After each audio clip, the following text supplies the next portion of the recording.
Okay, so up next is Dr. Joshua Trigg, Research Fellow at the College of Medicine and Public Health at Flinders University. Josh will be presenting on the role of the National Planning Principles for Animals in Disasters as a tool for effectively integrating animals into disaster response arrangements. Over to you, Josh.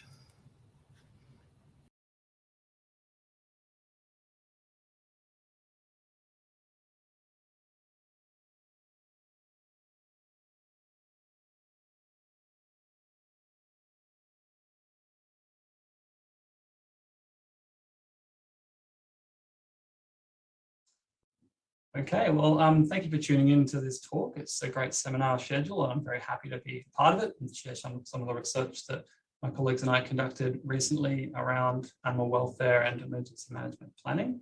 I'm talking about some work we did to do with overarching principles for planning and policy for animals and disasters in Australia. And if you like, afterwards, you can ask us some questions in the Q&A, or you can get in touch with us via email. So the research team, first and foremost, involved Mel Taylor. She's an honorary associate professor of psychology at Macquarie. Myself, I was at Macquarie at that time, now in Flinders Public Health. Lisa Fountain, who's a research assistant in psychology, works with Risk Frontiers Australia. And Ashley Absey, who also works with Risk Frontiers Australia. I should correct that, actually. Sorry, Lisa is Macquarie. So the project funder is World Animal Protection. They came up with the idea to take stock of where these planning principles that I'll be talking about are at currently in the Australian context, and funded the research, and they were a great help with setting this up as well. And they contracted Macquarie to do this independently for them. And we sort of started doing this within the context of the bushfire events in Australia of 2019 and 2020, which were quite devastating and further emphasised the need to find ways to improve planning and policy for animals and disasters for welfare implications in particular. So what I'll cover today is the following. So Australian disaster response context for animals, of which some of you will be aware, what the national planning principles for animals in disasters actually are and why they're needed to guide animal planning, our overall research design, and then I'll go into some detail on the online stakeholder survey and the interviewing that we conducted, and the implications of our findings for animal disaster planning and welfare in Australia. I'd also like to note that we focused on owned animals, such as farmed animals and household domestic pets, rather than wildlife, given there's a need for further research and further action in this space, and there is quite a bit of research attention on the wildlife side of things by other organisations. So in the Australian disaster context, animals, so non-wildlife animals, are managed as assets and property. So this includes farmed animals, pets, sport and recreation animals. And the animal owner is ultimately responsible for the safety and welfare in the context of a disaster. So there's a legal duty of care there. It's managed from state level down to a local government level. So this includes national frameworks, more so for biosecurity, economic systems to do with agriculture. And national disaster resilience frameworks rarely address the disaster welfare of these owned animals specifically. So for animal welfare management planned to disasters at state, we have agriculture departments, environment departments. For local government, we have city and shire councils and local land services. We also have the actions of groups like RSPCA in functional support roles. We also have Red Cross and Animal Welfare League, other animal welfare focused bodies. And because of this, the management of animals and disaster events can vary quite a bit between states and territories, depending on what their particular needs are. However, we can still benefit from the consistent use of a set of principles across these contexts to try and get some consistent action and harmonisation in this space. And this was highlighted in the recent Royal Commission into Australia's bushfires. So for animals in the Australian disaster context, we have a few good examples, though they're not consistent across Australia. We have the Victorian Emergency Animal Welfare Plan, the Managing Animals in Emergencies Framework of South Australia, and the West Australian State Support Plan for Animal Welfare. And these documents provide core details of how animal emergency management and response is conducted, what groups are involved, various associated subplans that are specific to disaster types and animal types, and animal functional support actions and areas as well. And this filters down to local councils and shires, as I noted before. Here's a good example. So we have the Municipal Emergency Animal Welfare Plan of the Northern Grampians Shire. It sits underneath the Victorian Emergency Animal Welfare Plan. It was developed in reference to that state plan, and it was used to coordinate animal welfare support for owned animals before, during, and after emergency. And it covers things like animal identification, evacuation, sheltering, welfare, vet assessment, and emergency aid like feed. So if we look at how the national planning principles might be able to inform this, that's sort of where our research comes into play here. So they were created via animal welfare expert consultation around 2013 by a collection of groups, including RSPCA, under the Australian Animal Welfare Strategy, and they involve World Animal Protection, state and territory local governments, emergency services, and university representatives as well. They were supported and endorsed in Australia and New Zealand, although the Australian Animal Welfare Strategy ended mid-2014, so they kind of lost a little bit of steam there in how they sort of permeated into different planning structures. So in order to progress the principles, they were promoted by World Animal Protection. They were involved in submissions to various government actions and bodies, and they remained available to national, state, and local governments, and also non-government private groups as well. So this is where we come in. We want to explore the current awareness and implementation of the principles and where they might go from here. And you can get a copy from this link here, but also you can get a copy from the Australian Veterinary Association website as well. And we're happy to provide it by email if you contact us. So the role of the principles is to reflect the minimum expectations of communities for animal welfare outcomes in disasters. And this matters because animals have intrinsic value. They contribute to human health and well-being, both broadly, so the human-animal bond that we continually talk about and how that influences human behaviour, and disaster-specific reasons as well, so mental health and recovery. They have economic value, as is well known in Australia, so agriculture and such. And a failure to account for animals puts human life at risk. Research has shown this again and again.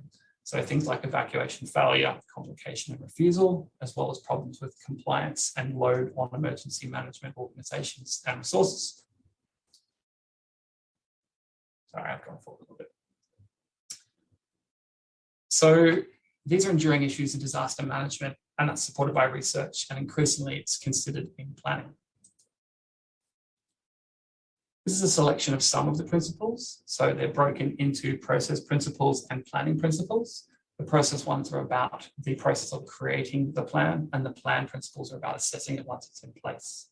So for example, explicitly recognising that involving animals into emergency management plans will improve animal welfare outcomes, aiming for emergency managers and animal welfare managers to clearly identify roles and responsibilities associated with structures for command and control, and communication in clear and accessible language. So we have a number of principles there. There's 24 principles overall, and you can access these as a standalone document as well. And the plan principles also reinforce these things. So ultimate responsibility of people for their animals, consideration at all stages, as well as formalisation of arrangements for animal welfare consultation with groups like RSPCA. So our research. We conducted a literature review of some academic but predominantly grey planning literature around Australian planning and policy for animal management. We conducted stakeholder interviews for people who have a vested interest in this space from government emergency services and similar organisations. We conducted an online survey examining organisational implementation of the planning principles. And then we conducted some case studies, which are at the end of our final reporting, that sort of illustrate our take on this and how these things play out in the real world. There was also a media analysis of how the recent events, bushfire events, animals were represented in media coverage. That's separate to the report, that can be accessed by contacting us as well. And our coverage is documents and events occurring after they are endorsed, the principles, so 2014 to 2020. And the full report is currently available. So our survey aimed to look at what kinds of people are involved in animal welfare and emergency management, awareness and implementation of the planning principles. The design was an online survey that we sent out by Qualtrics from July to October in 2020. And the sample was around 137 respondents in various roles related to emergency management and animal welfare in Australia, across different jurisdictions, some of them national. And we had state and territory governments and local government involved as well. So these are the decision makers in a lot of sense as well. So our survey findings, key points. So many of the people that responded to our survey had emergency management and animal welfare management roles. So we've got here emergency management broadly, animal welfare management specifically. So we had good coverage of the relevant people. And most had direct contact with animal owners in this role as well, particularly for those in government, emergency services, and non-profit organisations. So this shows that the sample speaks to the right kind of stakeholders that can use the principles or that they were intended for. So the respondents had areas of oversight in community engagement and preparedness, operational disaster response, animal emergency management and welfare management, managing evacuation centres and emergency management planning, as well as community recovery. So there's good spread across the different stages and broad responsibilities in emergency planning. We can see here that for implementation of the principles, there was a moderate level of awareness of the principles. So just under a third were not aware of them. So okay, but not great. And this suggests there's scope to more actively promote and share the tool to get into the right hands. And of those aware, around half had implemented them. So again, even just getting the principles, they need to know how to use them as well. So we asked how each principle was implemented. So these are 3 of the 8 principles, the planning ones. So there was a low recognition of the need to integrate animals into planning, low description of how animals and welfare sit within command and control emergency response. And there was very low use of animal accessible language in planning processes. So clearly communicating how the principles can be integrated within planning mechanisms. So these are just 3 examples, and the overall report goes into much more detail about these other factors. So the whole 24 principles, how many people or how many stakeholders had implemented them as well.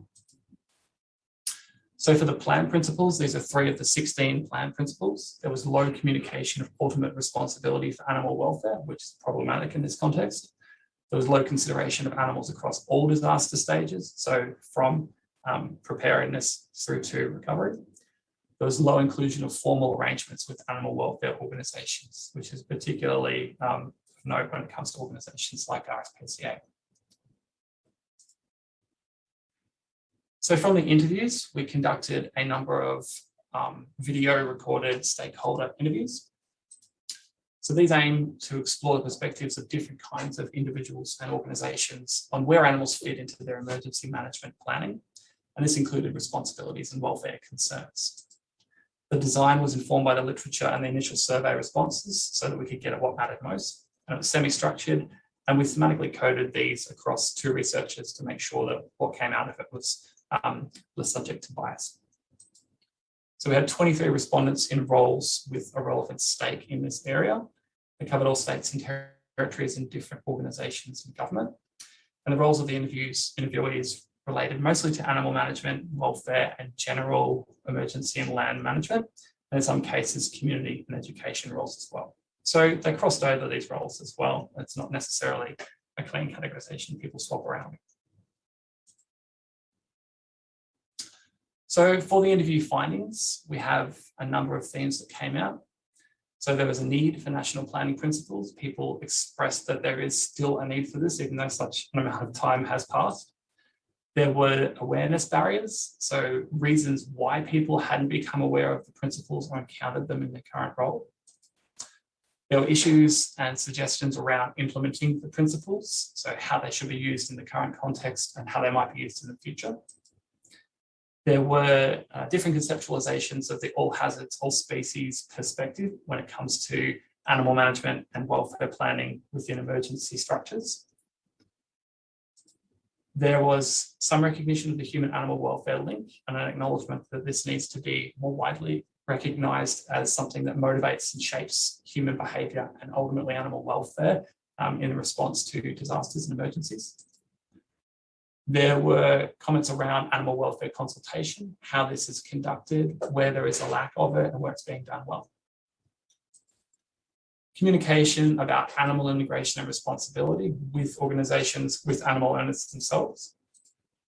And then ongoing gaps and needs were ones that couldn't neatly be categorized, but the interviewees brought up.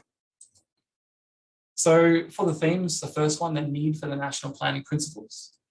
We have stakeholders understanding the purpose and need for it and the relevance to their emergency response and how it works in their context. So for example, you can see here that this person acknowledges that these are central tenets that have use in this context, that it's not just justified for human welfare, but also for animal welfare, but that there's also a need to fit these components together to make sure that it actually works in the disaster situation and the management approach as well. And that was from a national nonprofit. For awareness barriers, an example here. So we had low or no awareness of the principles, often being due to somebody's position in an organizational structure or in a particular jurisdiction. And that shaped how the decisions about animal welfare planning could take place. So the likelihood of encountering the principles anyway. So for example, here you've got here an emergency management role person from emergency services saying there's a bit in public warning messaging about animals that might be coming through, but it's very people focused. Right now we're leaving it up to the owners of the domesticated and owned animals to manage their own situation. Our warning and advice systems are still very people focused, and the animals are not considered. So that's in South Australia. The next two themes, so on implementing the principles, there was an acknowledged need to improve how they're applied across jurisdictions and how the principles are mapped more closely to practical actions downstream. So how they actually translate into behaviours and actions. And this is something that wasn't necessarily done. They were constructed at a higher order level as well.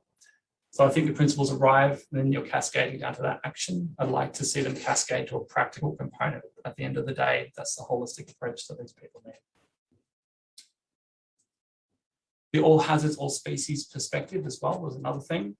So a few stakeholders noted that they explicitly adopted an all hazards, all species approach, which is the core tenet of the principles, due to their organisational focus. So resource limitations, the state that they're in, the animals that they're likely to be planning for in their jurisdiction.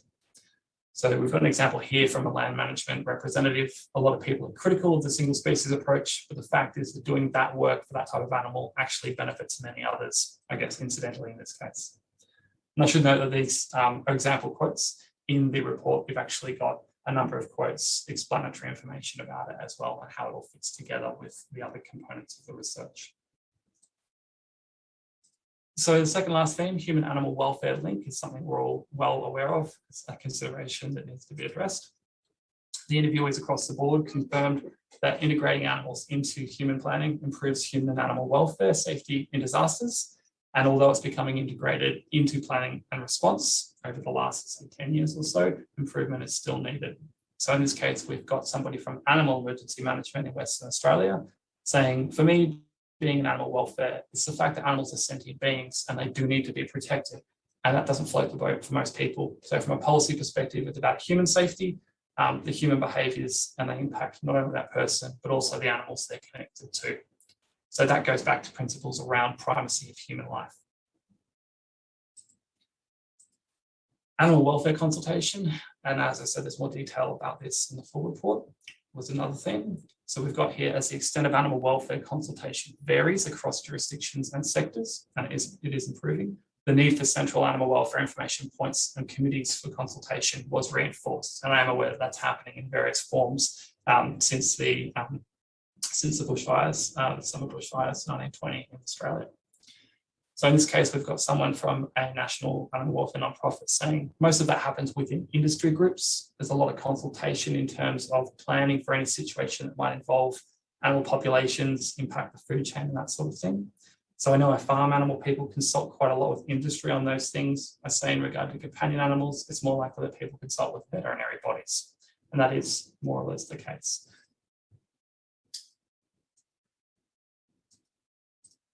So two more themes, sorry.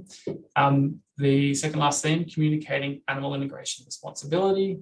Across the board, there was an identified need to more effectively communicate individual responsibility for animals and do so with the public and relevant organisations downstream. So we have here somebody in government saying it does vary. What we do is we get the sector rather than the government, rather than emergency management. Their representatives are the ones that write it in language that connects with the target communities. So it's putting the responsibility down to them because they're the experts in that area. So speaking in a language that is their language. And the last one, gaps and themes, or gaps and needs, sorry. There's a number of these in the report, just got an example here. But the stakeholders revealed that there were practice gaps and research gaps, including unifying approaches to animal welfare planning in Australia. And something interesting they brought up was the need to explicitly integrate principles into existing structures like AIMS and how we respond and integrate across emergency management systems. So the quote here is from someone in animal emergency management saying they haven't pulled animals into that structure anywhere.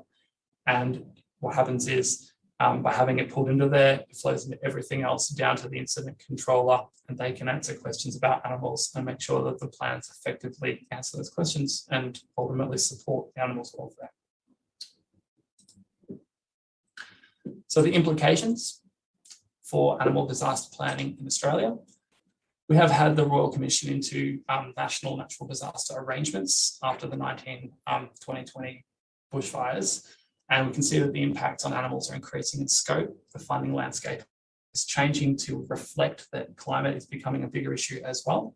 And because of that, we're going to have an increased need for consistency in response between states and territories and other stakeholder and involved organisations.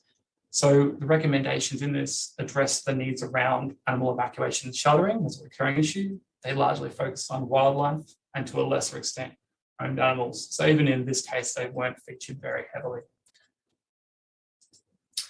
The role of the national principles in addressing this is that they are a tool that offers a central guide to increase consistency in state emergency responses. And we do acknowledge that states have unique considerations.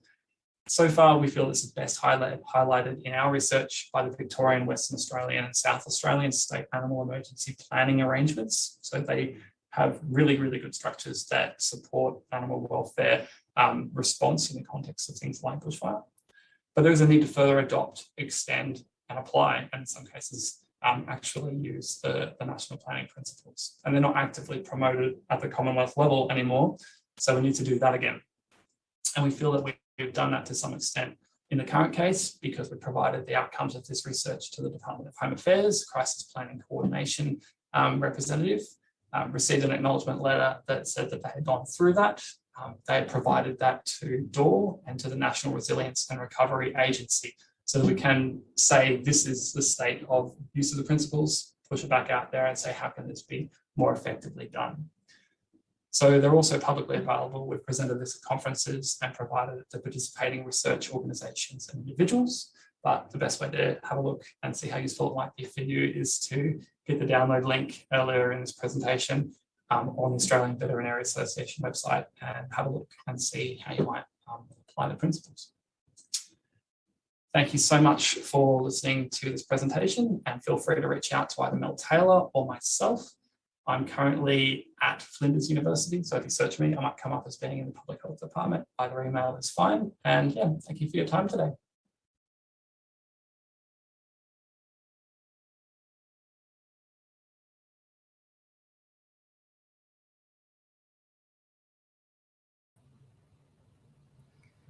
Thank you very much for that, Josh. And Josh Trigg now joins us live. Hello, Dr. Trigg, and welcome. Hi, Susie. How are you going? Good, thank you. Thank you very much for that great talk.